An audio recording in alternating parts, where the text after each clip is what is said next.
ஜெபம் செய்வோம். அன்பு மிக்கமுள்ள பரலோக பிதாவே, மனமகிழ்ச்சியான இந்த காலை வழிக்காக நன்றி செலுத்துகிறோம், ஸ்தோத்திரிக்கிறோம், துதிக்கிறோம். யெகோவா ஈரே, யெகோவா ரஃபா, யெகோவா ஷாலும், ஸ்தோத்திரிக்கிறோம். கிதியோனை பார்த்து நீ சாவதில்லை என்றீரே, அதற்கு அவன் யெகோவா ஷாலும் என்று பெயரிட்டான். யெகோவா ரஃபா, நானே பரிகாரியான கர்த்தர், எகிப்து வரப்பண்ணின வியாதி ஒன்றிலும் உன்னை நான் வரப்பண்ணேன் என்று சொன்னவரே, நன்றியோடு ஸ்தோத்திரிக்கிறோம். உன் அப்பத்தையும் தண்ணீரும் நான் ஆசீர்வதிப்பேன், உன் நோயை உன்னிலிருந்து விலக்குவேன் என்று சொன்ன நம்முடைய வார்த்தைகளுக்காக நன்றி செலுத்துகிறோம். என்னுடைய தழும்புகளாலே நீங்கள் குணமானீர்கள் என்றபடி வார்த்தைகளுக்காக நன்றி செலுத்துகிறோம். சுவாமி, நீ இப்பொழுது இருக்கிறதை காட்டிலும் 1000 மடங்கு உன்னை பெருகும்படி செய்வேன் என்று சொன்ன வாக்கு தத்துவங்களுக்காய் ஸ்தோத்திரம். ஈசாக்கு 100 மடங்கு ஆசீர்வதிக்கப்பட்டான், அது கர்த்தரால் ஆசீர்வதிக்கப்பட்டான் என்ற வார்த்தைக்காக நன்றி செலுத்தி ஸ்தோத்திரிக்கிறோம். அப்பா, 10 மடங்கு சமத்தனாக நீ தானியேலை வைத்த கிருபைக்காக நன்றி. எங்கள் பிள்ளைகளையும் அப்படி வைத்து ஆசீர்வதிக்க வேண்டும் என்று செபிக்கிறோம். உன்னதமானவரின் மறைவில் இருக்கிறவன் சர்வ வல்லவரின் நிழலில் தங்குவான். எனக்கு ஒத்தாசி வரும் பர்வதங்களுக்கு நேராக எங்கள் கண்களை எடுக்கிறோம். கர்த்தரின் மேய்ப்பராயிருக்கிறார், நான் தாட்செடியேன். அவர் என்னை புல்லுள்ள இடங்களில் மேய்த்து அமர்ந்த தண்ணீர் அண்டை கொண்டு போய் விடுகிறார். கர்த்தாவே, உம்முடைய வார்த்தைகளுக்காய் ஸ்தோத்திரம். தேவனால் கூடாத காரியம் ஒன்றுமே இல்லை. இயேசுவின் நாமத்திலே இந்த நாள் முழுவதும் எங்களை ஆசீர்வதியும். நல்ல செய்திகளை கேட்க, அற்புதங்களை காண, அதிசயங்களை காண, உடலில் நல்ல சுகத்தை பெற்றுக்கொள்ள, எங்கள் பிரயாணத்திலே பாதுகாப்பை கொடுக்க உம்மை நோக்கி நாங்கள் ஜெபிக்கிறோம். நன்றியோடு ஸ்தோத்திரிக்கிறோம். இயேசுவின் நாமத்தில் ஜெபிக்கிறோம் பிதாவே, ஆமேன். நீ உனக்கு சொந்தம் அல்ல என்ற ஒரு பழைய கீர்த்தனை பாடலை நாம் பாடுவோம். நீ உனக்கு சொந்தமல்லவே, மீட்கப்பட்ட பாவி, நீ உனக்கு சொந்தமல்லவே. நீ உனக்கு சொந்தமல்லவே, நீ மலன் கிறிஸ்து நாதருக்கு சொந்தம். நீ உனக்கு சொந்தமல்லவே. சிலுவை மரத்தில் தொங்கி மரித்தாரே, திரு ரத்தம் ரத்தம் திருவிழாவில் படியுது பாரே. வலிய பரிசத்தால் கொண்டாரே, வான மகிமை உனக்கிவாரே. நீ உனக்கு சொந்தமல்லவே, மீட்கப்பட்ட பாவி, நீ உனக்கு சொந்தமல்லவே. இந்த நன்றியை மறந்து போனாயோ, இயேசுவை விட்டு எங்கேயாகிலும் மறைந்து திரிவாயோ. சந்ததம் உனதயங்காயமும் சாமி கிறிஸ்துனுடையதல்லவோ. நீ உனக்கு சொந்தமல்லவே, மீட்கப்பட்ட பாவி, நீ உனக்கு சொந்தமல்லவே. பழைய பாவத்தாசை வருகுதோ, பிசாசின் மேலே பச்சம் உனக்கு திரும்ப வருகுதோ. அடியும் நிமிஷத்தாசை காட்டிய அக்கினி கடல் தள்ளுவானே. நீ உனக்கு சொந்தமல்லவே, மீட்கப்பட்ட பாவி, நீ உனக்கு சொந்தமல்லவே. பிழைக்கினும் அவர்க்கே பிழைப்பாயே, உலகை விட்டு பிரியினும் அவர்க்கே மரிப்பாயே. மரித்து உழைத்து பிரித்த நாதரின் உயர் பதவியில் என்றும் நிலைப்பார். நீயுனக்கு சொந்தமல்லவே. மீட்கப்பட்ட பாவி நீயுனக்கு சொந்தமல்லவே. நீயுனக்கு சொந்தமல்லவே. நீ மலன் கிறிஸ்து நாதருக்கு சொந்தம். நீயுனக்கு சொந்தமல்லவே. கைகளை உயர்த்தி நாம் செபிப்போம். ஆண்டவரே, பரலோகத்துக்கு நேராக கைகளை உயர்த்துகிறோம். ஒன்றும் இல்லை எங்கள் கைகளிலே. நாங்கள் மேன்மை பாராட்ட எங்களிடத்தில் ஒன்றும் இல்லை. அழகு சௌந்தரியமும் வீண், பலன் வீண், ஆடம்பரம் வீண், வீடு ஆஸ்தி செல்வம் எல்லாம் வீண். ஆண்டவரே, அன்பு வீண். மனுஷர் மீது செலுத்துகிற அன்பு ஒரு நாளிலே தணிந்து போகும். கணவனின் அன்பு தணிந்து போகும், மனைவியின் அன்பு தணிந்து போகும், பிள்ளைகளின் அன்பு தணிந்து போகும். ஆனால் கர்த்தரின் அன்போ நிலைத்திருக்கும். ஆண்டவரே, அந்த நாதி சிநேகத்தால் சிநேகித்தீரே, காரணத்தை நான் எடுத்துக்கொண்டோம். எனவே மட்டும் எங்களை நடத்தினவரப்பா. எனவே இந்த வியாதிகள் எங்களுக்கு அவசியம் இல்லை, இந்த போராட்டங்களுக்கு தேவையில்லை, இந்த பிரச்சனைகளுக்கு எங்களுக்கு வர வேண்டியது இல்லையப்பா. ஆனாலும் நாங்களே ஊடுருவ நாங்கள் குத்தி கொள்கிறோம். நாங்களே போய் அதில் மாட்டிக்கொண்டோம். ஆண்டவரை விடுவிக்க யாரும் இல்லை என்று கதறும் பொழுது உம்மை நோக்கி கெஞ்சுகிறோம். ஆண்டவரை, இந்த வியாதியிலிருந்து, பலவீனத்திலிருந்து, நோயிலிருந்து, இருதய வலியிலிருந்து, கொழுப்பிலிருந்து, ஆண்டவரை இந்த நெஞ்சு பகுதியில் காணப்படுகிற வியாதிகள், பலவீனங்கள், கணையம், சிறுநீரகம், கல்லீரல், குடல்கள், இவைகளிலே காணப்படுகிற எலும்பு, நரம்புகளிலே காணப்படுகிற மூளை மண்டலத்திலே காணப்படுகிற எல்லா பிரச்சனைகளுக்கும், வீக்கங்களுக்கும் ஒரு முடிவு. குழந்தை இல்லாதவர்களுக்கு ஒரு குழந்தை, வேலை இல்லாதவர்களுக்கு ஒரு வேலை வாய்ப்பு, திருமணமாகாத பிள்ளைகளுக்கு ஒரு திருமண வாழ்க்கை. கைகளை உயர்த்தி கேளுங்க. ஆண்டவர் விசுவாசத்தோடு கேட்கிறவன் நிச்சயம் பெற்றுக்கொள்வான். என் நாமத்தினால் எதை கேட்டாலும் இதை தருவேன் சொன்னவர். இயேசுவின் நாமத்தில் செபிக்கிறோம் நல்ல பிதாவே, ஆமென். பிரியமானவர்களே, இந்த புதிய வருடத்திலே ஆண்டவர் ஒரு புதிய கோணத்திலே நம்மை நடத்தி வருகிறார். நிச்சயமாகவே ஆச்சரியமாக இருக்கிறது. அநேகருடைய சாட்சி கேட்கும் பொழுது ஆண்டவர் நிச்சயமாக நம்மேலு ஒரு பெரிய திட்டத்தை வைத்திருக்கிறதுனாலே சில காரியங்களை நமக்கு, உங்களுக்கும் எனக்கும், என் குடும்பத்திற்கும் உங்கள் குடும்பத்திற்கும் அவர் சொல்லி கொடுத்து கொண்டு வருகிறார். நான் திரும்பவும் ஒரு சின்ன ரீகேப் உங்களுக்கு செய்யணும்னு விரும்புகிறேன். காரணம் என்னன்னா, புதிதாய் பார்க்கிறவர்கள் அநேகர் இருக்கிறபடினாலே சின்ன ரீகேப் தான்.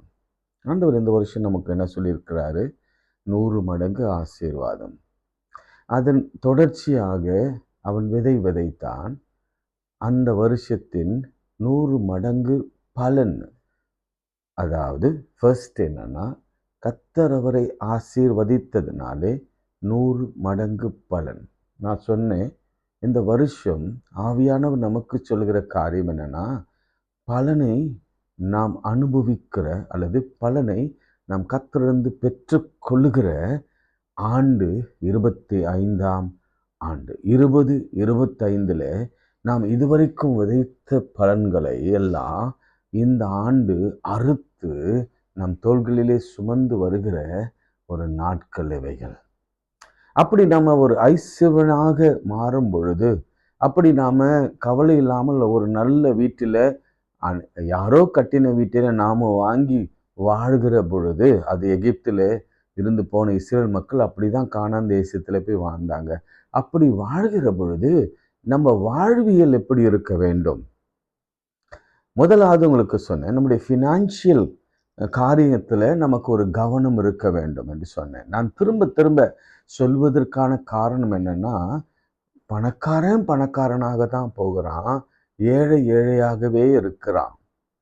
அதனால தான் ஆவியானவர் ஆண்டவர் என்னோடு கூட பேசுகிற காரியம் என்னவென்று சொன்னால், என் பிள்ளைகளுக்கு நீ சொல்லு, என் பிள்ளைகள் ஒருபோதும் வறுமையிலும் கடனிலும் தேவையிலும் இருக்கக்கூடாது. என் பிள்ளைகள் ஆடம்பரமாக செலவு செய்கிறாங்க. என் பிள்ளைகள் தேவையில்லாததுக்காக பணத்தை விரயம் பண்ணுகிறாங்க. என் பிள்ளைகளுக்கு சேர்த்து வைக்கிறதுல ஆர்வம் இல்லை. அதை பற்றிய அறிவும் அதை பற்றிய ஞானமும் என் பிள்ளைகளுக்கு இல்லை.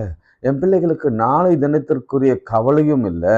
நாளைக்கு பிள்ளைகளுக்கு என்ன ஆகும், பிள்ளைகளின் திருமணத்திற்கு என்ன நடக்கும், பிள்ளைகளுக்கு திருமணத்திற்கு என்ன செய்ய போகிறோம், பிள்ளைகளுக்கு வேலை, வெளிநாட்டிலே வேலை வாங்கி தருகும் பொழுது ஏற்படுகிற அந்த குறைவுகளை எப்படி நம்ம சமாளிக்க போகிறோம், நம்ம பிள்ளைகளுக்கு ஒரு வீட்டையாவது நம்ம வாங்கி வைத்திருக்கிறோமா, நம் பிள்ளைகளுக்கு கொஞ்சம் இடமாவது வாங்கி வைத்திருக்கிறோமா, நம்முடைய பிள்ளைகளுக்கு ஒரு சின்ன ஜுவல்லாவது வாங்கி வைத்திருக்கிறோமா, நம் பிள்ளைகளுக்கு ஒரு பேங்க் பேலன்ஸாக இருக்கிறதா, இல்லைல்ல.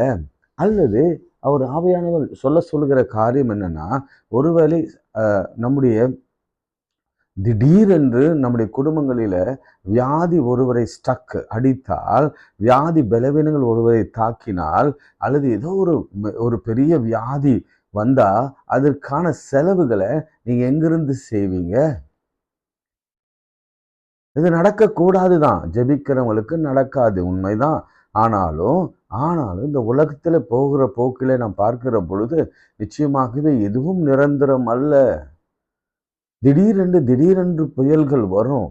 அதனாலதான் நிறைய ஓமைகளை நாம பார்க்கிறோம். 2 வீடு இருந்தது. 2 வீடு. ஆண்டவர் இயேசு கிறிஸ்து ஒரு ஓமையை சொன்னார்.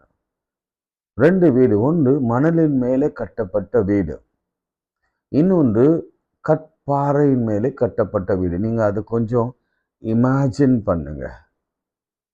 மணலில் கட்டப்பட்ட வீடு, சீஷோர்ல கட்டப்பட்ட வீடு. அதற்கு கொஞ்சம் தள்ளி ஒரு கண்மலையின் மேலே கட்டப்பட்ட வீடு, ராக்ல கட்டப்பட்ட வீடு. ஃபார் எக்ஸாம்பிள், நீங்க கன்னியாகுமரி போயிருந்தா உங்களுக்கு தெரியும், அந்த விவேகானந்த பாறையும் கடலும் அலைகளும், அதுக்கப்புறம் திருவள்ளுவர் சிலையும், அதன் பிறகு கரையில் இருக்கிற வீடு. ஒருவேளை கரையில் இருக்கிற வீட்டை ஒரு தடவை சிந்தித்து பாருங்க. அந்த கற்பாறை மேலே கட்டப்பட்டிருக்கிற ஒரு வீடை பாருங்க. அப்படி இல்லைன்னா வேற இமேஜினேஷனுக்குள்ள கொண்டு வாங்க.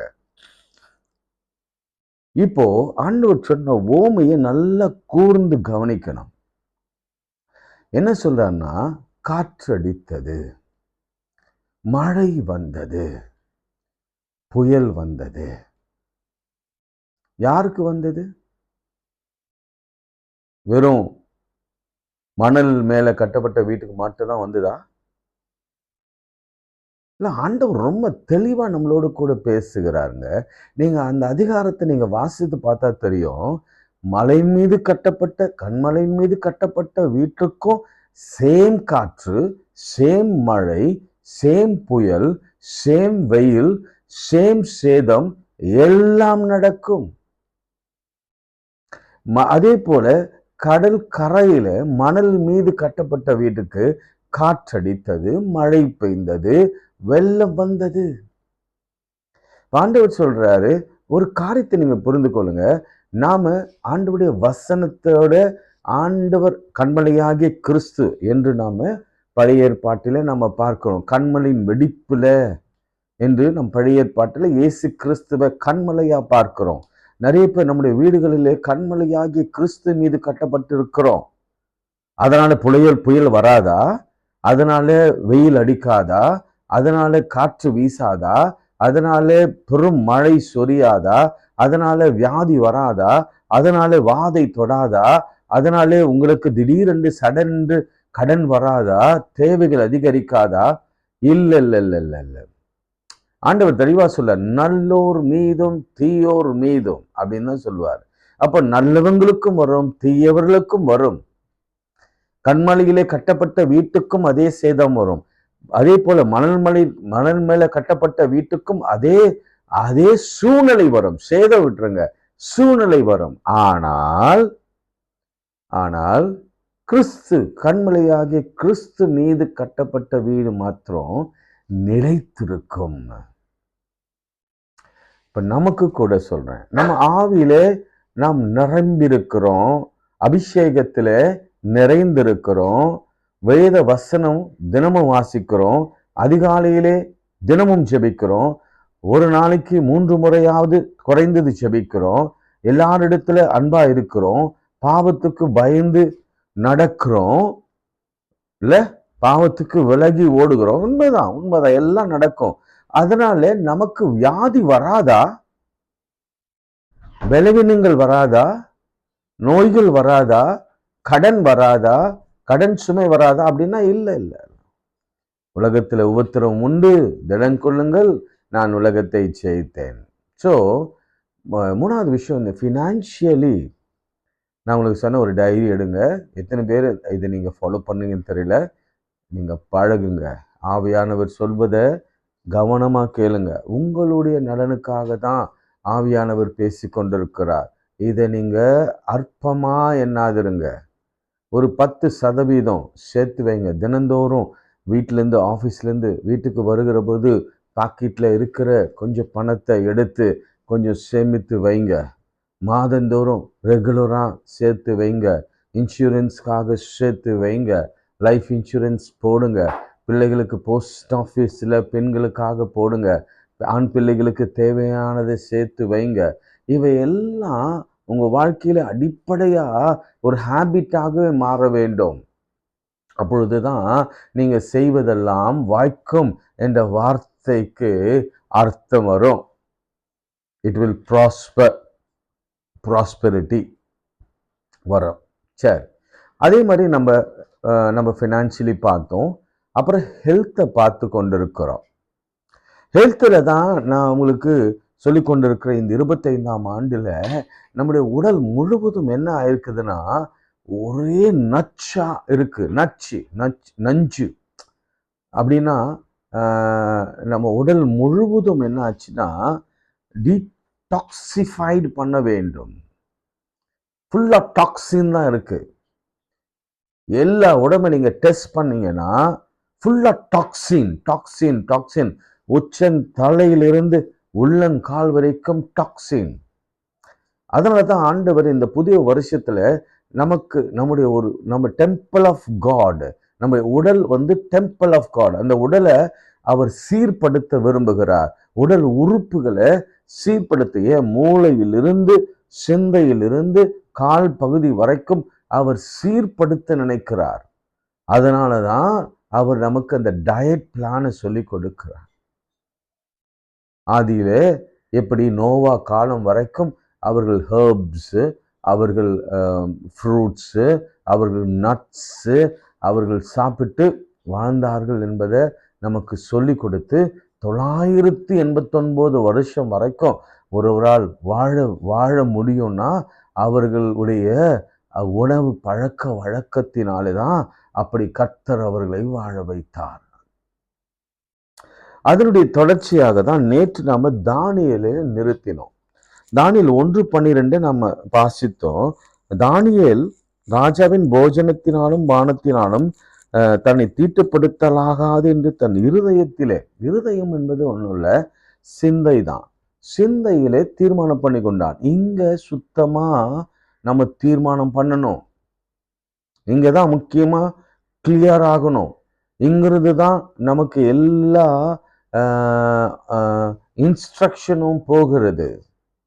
இங்க நீங்க எழுதி வச்சிட்டீங்கன்னா, நீங்க சொல்லி வச்சிட்டீங்கன்னா உடல் அதை கேட்கும்.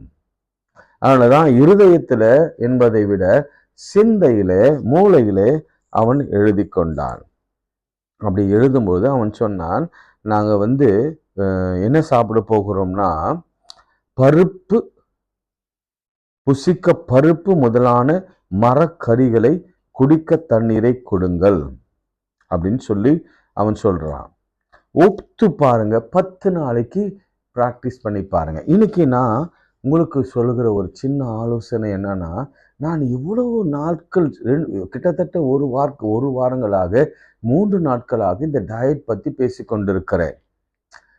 நான் உங்களுக்கு சொல்லுகிற ஒரு ஆலோசனை என்னன்னா, ஒரு அன்பின் வேண்டுகோள் என்னன்னா, நான் பைபிள் சொல்லுகிற அல்லது ஆவியானவர் நமக்கு கற்பிக்கிற இந்த டயட் பிளானை ஏன் நீங்க ஒரு 10 நாட்களுக்கு அதை பயன்படுத்தி அல்லது அதை நீங்கள் கடைப்பிடித்து சேஞ்சஸை ஏன் பார்க்கக்கூடாது? ஆனால் உண்மையாகவே நீங்கள் டைரி எழுதணும், ஃபுட் ஜேர்னல் எழுதணும். இன்னைக்கு காலையில் நான் இந்த பிரேக்ஃபாஸ்ட் சாப்பிட்டேன், இட்லி, ஓகே, பருப்பு சாம்பாரோட நான் சாப்பிட்டேன், வெங்காய சட்னியோட நான் சாப்பிட்டேன், தேங்காய் சட்னியோட நான் சாப்பிட்டேன், 3 சாப்பிட்டேன், 4 சாப்பிட்டேன், 2 தோசை சாப்பிட்டேன், மதியானம் இவ்வளவு சாதம் எடுத்துக்கொண்டேன், அவ்வளவு கீரை எடுத்துக்கொண்டேன், அவ்வளவு வெஜிடபிள்ஸ் எடுத்துக்கொண்டேன், அவ்வளவு பருப்பு சாம்பார் எடுத்துக்கொண்டேன், அவ்வளவு முட்டை, புரோட்டீன் நமக்கு அவசியம் அல்லவா, அந்த முட்டை எடுத்துக்கொண்டேன், இதுதான் என்னுடைய மதிய உணவாக இருந்தது. அதுக்கு போல இரவில் இன்னும் கொஞ்சமாக உணவு அல்லது தானியங்கள் அல்லது வெஜிடபிள்ஸ் அல்லது களி. நிறைய பேர் இந்த களியை நம்ம மறந்துட்டோம். நம்முடைய பாரம்பரிய உணவாகிய களி, கூழ், கம்மங்களி, கேழ்வரகு களி, கூழ், இதெல்லாம் நம்ம மறந்து போனோம். அடை, கேழ்வரகு மாவு அடை, இவையெல்லாம் மறந்து போனோம். தயவு செய்து அது உங்கள் பிள்ளைகளுக்கு நீங்களும் கற்றுக்கோங்க, பிள்ளைகளுக்கு கற்றுக் கொடுங்க. ரொம்ப ஈஸி. சாதத்தை வடிக்க வேண்டியது தான், சாதத்தை வேக வைக்க வேண்டியது தான்.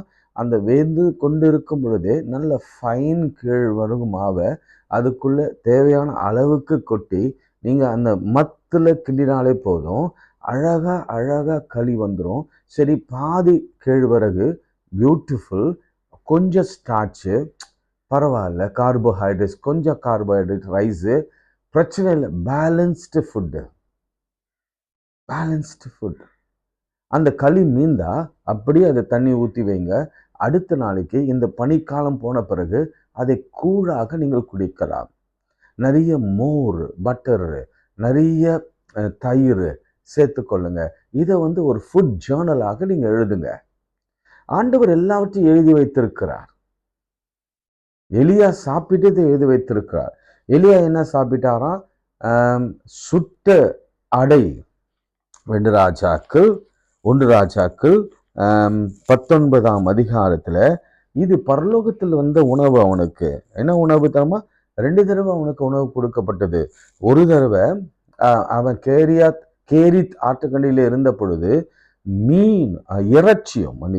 இறைச்சியும் அப்பமும் அவனுக்கு தினந்தோறும் காலையும் மாலையும் கொடுக்கப்பட்டது. 2 வேளை தான் தண்ணீரை குடித்து கொண்டிருந்தான். விடிய காலத்துல அப்பமும் இறைச்சியும், சாயங்காலத்தில் அப்பமும் இறைச்சியும் கொண்டு வந்து காகம் கொடுத்தது. சரி, இப்போ என்ன செய்யறா? காகம் கொடுக்கல, இப்ப யார் கொடுக்குது பாருங்க, தூதன் கொடுக்கிறான். இது பரலோகத்திலிருந்து வருகிற உணவு.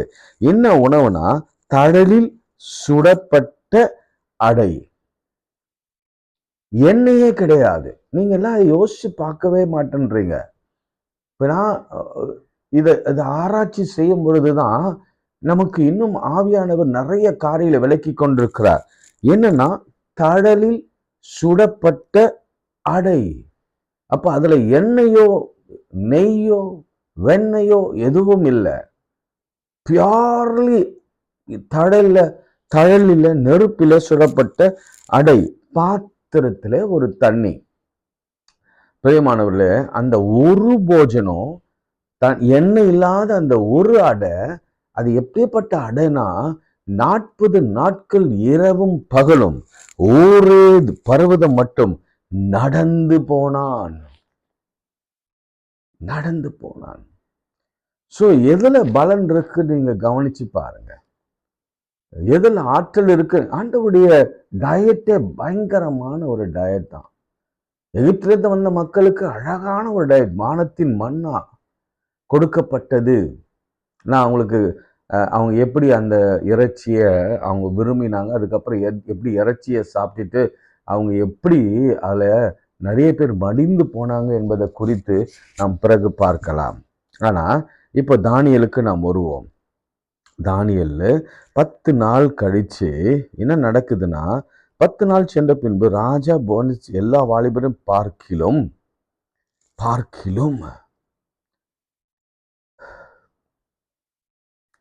எப்படி இருந்தானா?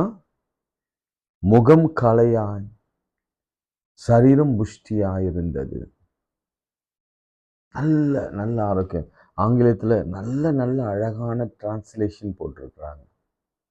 நீங்க தயவு செய்து ஆங்கிலத்தில் வாசித்து பாருங்க. அவ்வளவு அழகா அவன் இருந்தான், ஆரோக்கியமாய் இருந்தான். அடுத்து சொல்றதுக்கு அடுத்து இந்த 4 வாலிபர்கள் தேவன் எழுத்திலும் ஞானத்திலும் அறிவிலும் சாமர்த்தியத்திலும் அவங்க தன்னை தீட்டுப்படுத்தலாகாது என்று தீர்மானம் பண்ணினது. அதனுடைய நோக்கம் என்னன்னா, நீங்க யாத்திராகமும் திருப்பிக் கொள்ளுங்களேன். அதுல ஆபிரகாம் மோசே இடத்துல ஆண்டவர் சொன்ன காரியம் இதுதான். நான் வாசிக்கிறேன் உங்களுக்காக.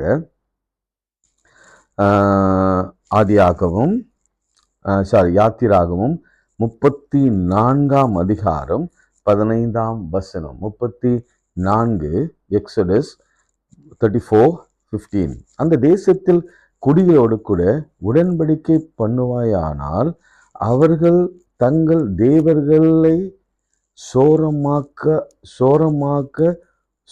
சோர மார்க்கமாய் பின்பற்றி தங்களுடைய தேவர்களுக்கு பலியிடுவார்கள். ஒருவன் உன்னை அழைக்கையில் நீ போய் அவன் பலி இட்டதிலே புசியாய். ரொம்ப தெளிவா ஆண்டவர் எழுதியிருக்கிறார். அந்நிய தேசத்துல நீ இருந்தீங்கன்னா, பாபிலோன் தேசத்துல இருந்தேன்னா, அவன் உணவு எல்லாமே அந்த தெய்வத்திற்கு படைக்கப்பட்ட உணவு. அந்த உணவினாலே நீ தீட்டுப்படுத்தலாகாது. இதுதான் தானியேலுக்கும் அவருடைய நண்பர்களுக்கும் உள் மனதில் இருந்த விஷயம். அதனால தான் சொன்னாங்க, வெஜிடபிள்ஸ் எல்லாம் அவங்க தொட மாட்டாங்க.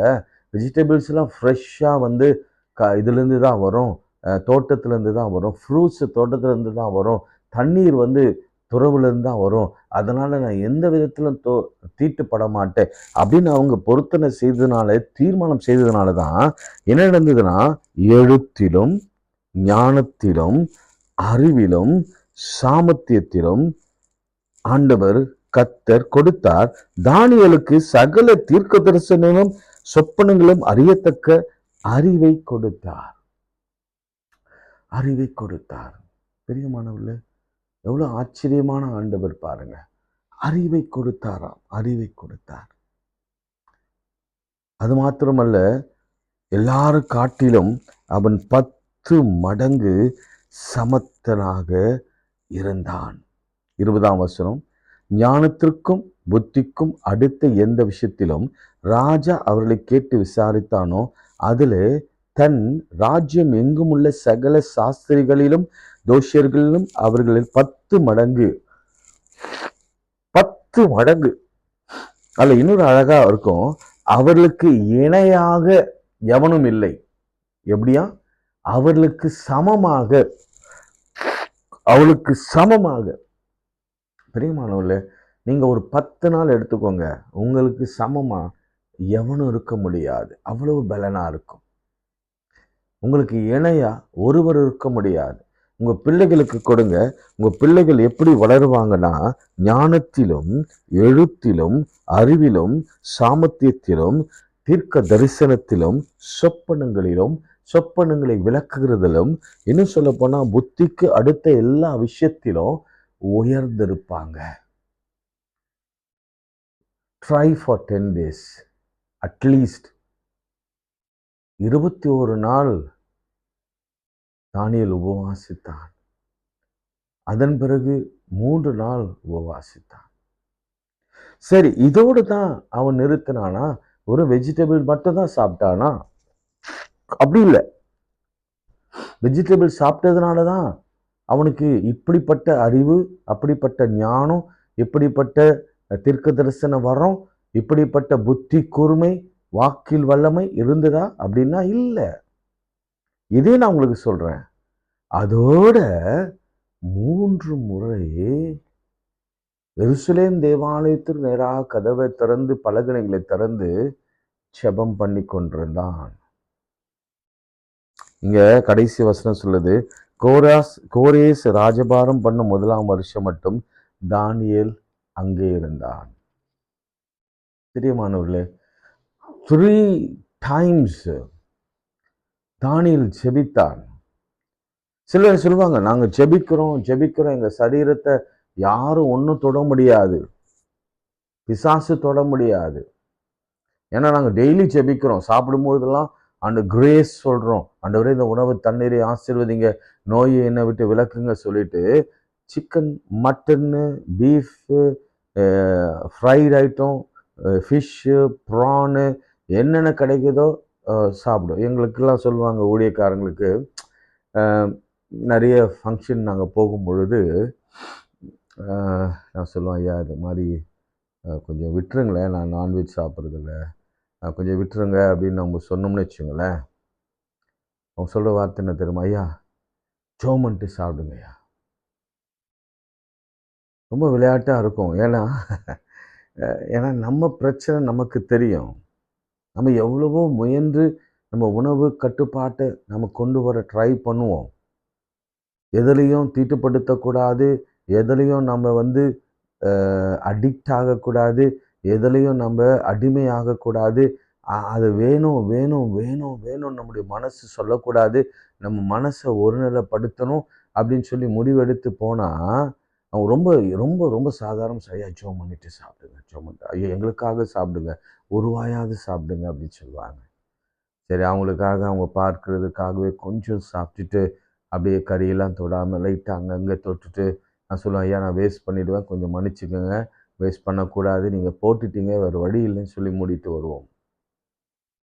பிரியமானவர்களே, நம்ம டெம்பிள் ஆஃப் காடை நம்ம பார்த்துக்கலனா, அதே போல் நம்ம 3 வேளை ஜெபிக்கலைன்னா நமக்கு ஞானம் வராது, நம்ம பிள்ளைகளுக்கு அறிவு வளராது, நம்ம பிள்ளைகளுக்கு கல்வியில் திறமை வராது, தரிசனங்களில் பிள்ளைகள் வளர முடியாது.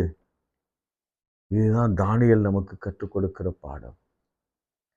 தானியேல் எத்தனை வருஷம் உயிரோடு இருந்தாலும் தெரியுங்களா?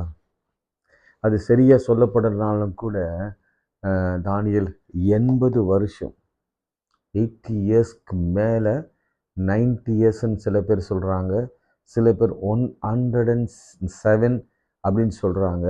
ஆனால் ஒரு அழகிய ஒரு வசனத்தை இன்னைக்கு தான் நான் பார்த்தேன். தானியேலுடைய மரணத்தை குறித்து ஒரு வசனத்தை நான் பார்த்தேன். அது எனக்கு ரொம்ப ஆச்சரியமாக இருந்தது. நீங்களும் கூட தயவுசெய்து அதை கொஞ்சம் தியானம் பண்ணுங்க. அவருடைய முடிவு குறித்து வேதாகமம் இப்படி எழுதப்பட்டிருக்கிறது. தானியேல் 12ஆம் அதிகாரம் 13ஆம் வசனம், நீயோ வென்றால் முடிவு வரும் மட்டும் போயிரு, நீ இளைப்பாறி கொண்டிருந்து நாட்களின் முடிவிலே உன்னை சுதந்திர விதத்திற்கு எழுந்திருப்பாய் என்றான். உண்மையாகவே இதை நான் கொஞ்சம் விளக்கமாக படிக்கணும். ஏன்னா அவர் இயேசு கிறிஸ்துவின் வருகை குறித்து பேசுகிறார், உலக முடிவை குறித்து தீர்க்க தரிசனமாய் பேசுகிறார். ஆனால் அவரின் முடிவு குறித்து கர்த்தர் சொல்லுகிறது என்னன்னா, நீயோ வென்றால் முடிவு வரை மட்டும் போயிரு, முடிவு வரும் மட்டும் போயிரு, நீ இளைப்பாறை கொண்டிருந்து நாட்களின் முடிவிலே உன் சுதந்திர வீதத்திற்கு எழுந்திருப்பாய் என்றார். அதுக்கு என்ன அர்த்தம் மாத்திரம் சொல்லுங்க. ஆனால் ஒன்று மாத்திரம் என்னால் தெளிவாக சொல்ல முடியும். 100 வயதுக்கு மேலே அந்த வைராக்கியமான தானியேலும் அவனுடைய நண்பர்களும் உயிரோடு வாழ்ந்தார்கள். காரணம் ஒரு சுய கட்டுப்பாடு, காரணம் கர்த்தர் மேலே வைத்த ஒரு வைராக்கியம், காரணம் கர்த்தருடைய கற்பனைகளே நான் கை கொள்ள வேண்டும். ஏன்னா தீட்டுப்பட்டதை அந்த பிற தெய்வங்களுக்கு படைக்கப்பட்டதில் நான் தொடக்கூடாது என்ற ஒரு தீர்மானம். பிரியமானவர்களே, நம்ம ஏன் இந்த தீர்மானம் எடுக்கக்கூடாது? அதனால தான் இன்னைக்கு ஆவியானவர் நமக்கு சொல்லுகிற காரியம், ஏன் ஒரு 3 நாளைக்கு நீங்கள் இதை ட்ரை பண்ணக்கூடாது? ஏன் ஒரு 10 நாளைக்கு நீங்கள் ட்ரை பண்ணக்கூடாது? ஒரு 21 நாளைக்கு ட்ரை பண்ணக்கூடாது? ஒரு 40 நாளுக்கு இதை ட்ரை பண்ணக்கூடாது? ஏன் இந்த வருஷம் முழுசும் நீங்கள் ட்ரை பண்ணக்கூடாது? ஏன் உங்கள் உடல் இருக்கிற எல்லா கழிவுகளையும், எல்லா பாய்சன்களையும், எல்லா டாக்ஸின்களையும் சரி பண்ணக்கூடாது. இதை பற்றி நான் வாசித்திற்கு கொண்டிருக்கும் பொழுதுதான் ஒருவேளை நம்ம டிஎன்ஏல நம்முடைய மரபு அணுக்களில் நல்ல கவனிங்க, ஆவியானவர் பேசுகிறது ரொம்ப தெளிவாக கவனிங்க.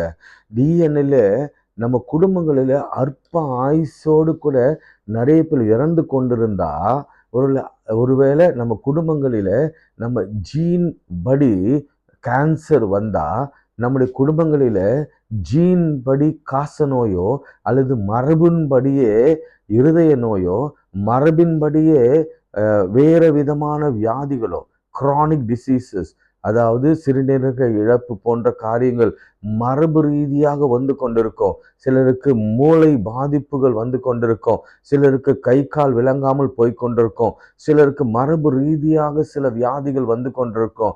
அதற்கு ஒரே சொல்யூஷன் என்னன்னா என்ன தெரியுங்களா? உணவு பழக்க வழக்கத்தில் நீங்கள் வெஜிடபிள்ஸையும் ஃப்ரூட்ஸையும் நட்ஸையும் புரோட்டீன்ஸ் பருப்பு வகைகளையும் நல்ல தண்ணீர்களையும் நீங்கள் குடிக்க ஆரம்பிங்க. நிச்சயமாக நான் எழுதி தரேன். இது ஆராய்ச்சியில் சொல்லப்பட்ட உண்மை. ஒருவேளை நீங்கள் கூகுளில் கூட அடித்து அந்த ஆராய்ச்சி முடிவை பாருங்கள். அப்படியே அப்சைட் டவுனாக உங்கள் வாழ்வு உங்கள் ஆயுசு நாட்கள் மாறும். ஒருவேளை 60 வயதில், ஒரு 70 வயதில், 80 வயதில் ஒரு குடும்பம் இழந்து கொண்டிருக்கிறது என்று சொன்னால், நான் சொல்கிறபடி அல்லது ஆவியான நமக்கு கட்டளையிடுகிறபடி நம்ம டயட்டை சேஞ்ச் பண்ணால், நம்ம 3 வேளை ஜெபித்தா, ஆண்டவருக்காக வைரக்கமாக இருந்தால், நம்ம ஃபாஸ்டிங் இருந்தால் 3 நாளோ 21 நாளோ நம்ம ஃபாஸ்டிங் இருந்தால், நிச்சயமாக சொல்கிறேன், அந்த பேரியரை நீங்கள் நீக்கி உங்கள் மனதில், அந்த ஆழ் மனதில் அந்த சந்தேகமே வேணாம். ஐயோ, எங்கள் அப்பா 60 போயிட்டாரு, நானும் 60 போயிடுவேன். எங்கள் அப்பா 70 ஹார்ட் அட்டாக் வந்தது, எனக்கும் 70 வரும். நோ, நெவர் நெவர் எவர், வரவே வராது. காரணம், உங்க உங்க உங்க பாடியில இருக்கிற அந்த அந்த மெட்டபாலிசத்தை நீங்க சேஞ்ச் பண்ண முடியும். இது அறிவியல். பிரியமானவர்களே, உங்களுக்கு காசு கொடுத்து நீங்க போய் கற்றுக்கொண்டாலும் எவ்வளவு ஆலோசனை கர்த்தரால தான் உங்களுக்கு கொடுக்க முடியுமே தவிர வேறு யாராலும் கொடுக்க முடியாது.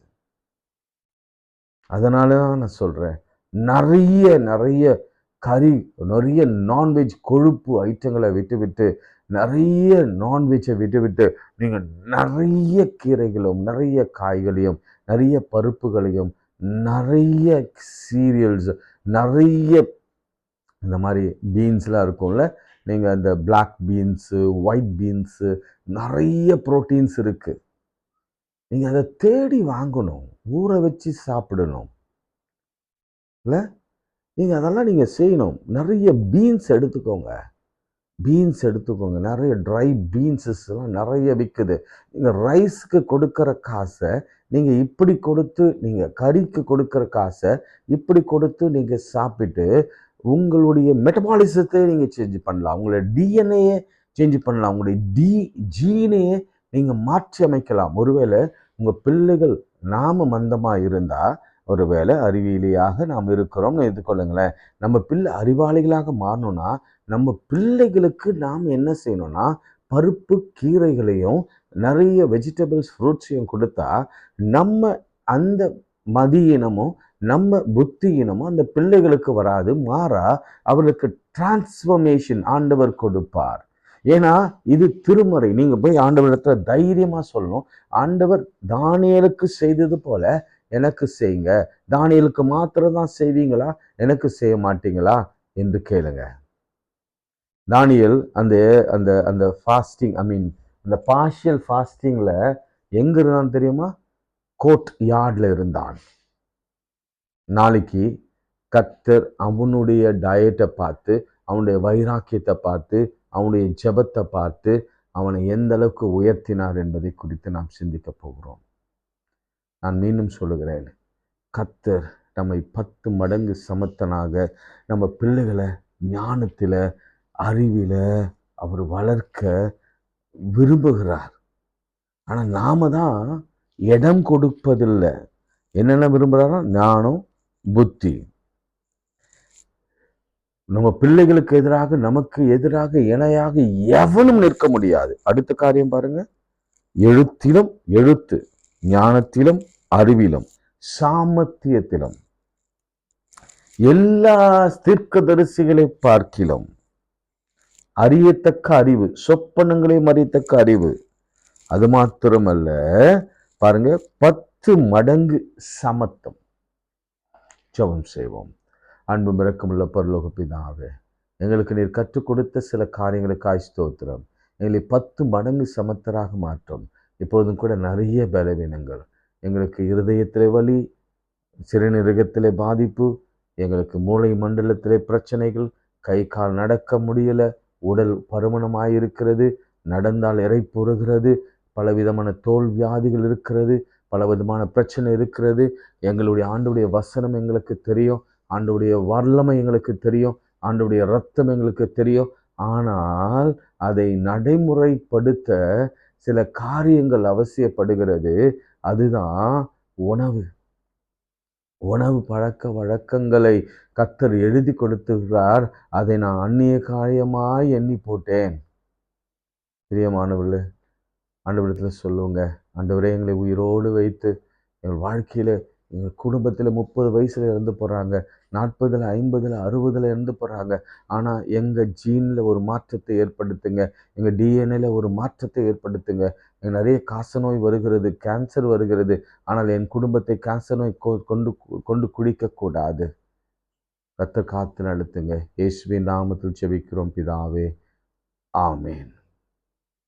நமது ஆண்டவராகிய இயேசு கிறிஸ்துவின் கிருபை, பிதாவாகிய தேவனுடைய அன்பு, பரிசுத்தாவின் ஐக்கியம் நம் அனைவரோடு மீண்டும் மீண்டும் சதாக்கள் நிலைத்திருப்பதாக.